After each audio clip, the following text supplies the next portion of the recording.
Turn your head that way for me, darling, thank you.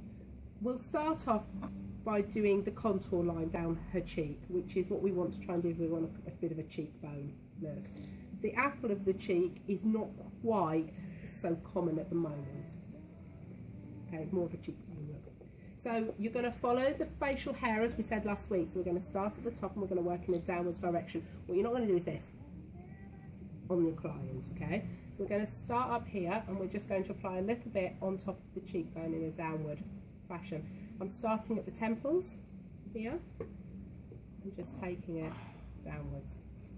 Now you can just put a little bit of colour onto your client, so literally that's a little bit of colour, okay? Because not everyone wants to have loads of blusher on it, and if your client has a lot of natural redness, these ladies for example, I can see them with their flushed cheeks where their makeup's come off now, that natural redness will shine through. They perhaps don't want a lot more attention drawn to that area, but they might, it's up to them. Off with our neutral colour all over. What I'm hoping, Janet, which is normally the case when I demonstrate this, is that I'll do one eye, and then what I'm really hoping is that you'll make the second eye look so much better than I do, which usually happens. Especially today, you've got the advantage of me being really poorly today. Close her eye, and then place a tissue over the area. You are literally just going to apply all the way down to the eyelashes and all the way up to the eyebrows, the neutral colour.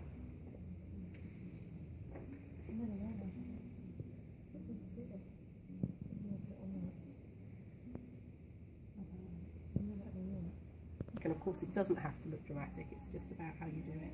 When I was at Colours, I asked if you were a model to be someone called Twiggy. Someone called Twiggy. Oh, Twiggy. You know who that is? Yeah. She was a very famous model. I don't actually know who she is. She has massive eyes, and she was very 1960s, so they used to do lots of painted on mascara and really massive black eyes. Oh, you've got big eyes. I can imagine why they picked you though. Can you imagine why they picked her? But you can see where the crease in her eyelid is. What's the V? Going through the crease and then down over the lash line. Okay. So what I'm going to do before she closes her eyes to keep it open is I'm just going to do a little dot so I know where her crease line is, because sometimes with some people it's still really obvious when their eyes are closed, but with others it's not.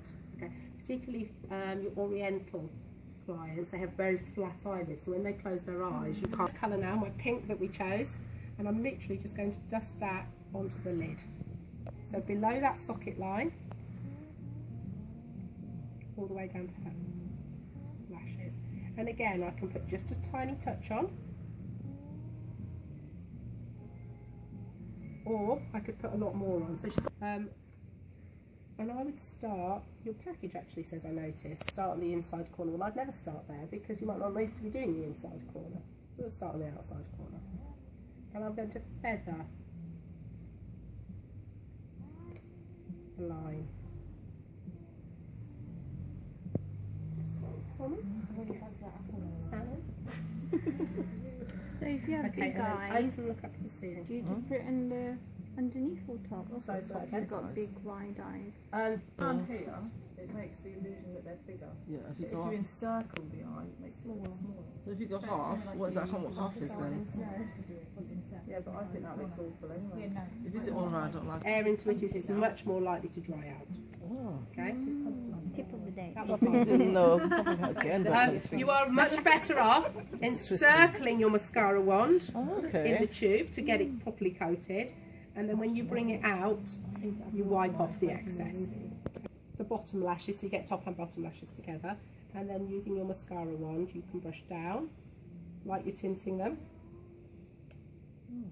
Yeah, I'm glad I've just dobbed around the album and show you something because I've just done that. So okay, so you can brush down. Yeah, not spat on though. Okay, and then you can curl underneath. That's a good one.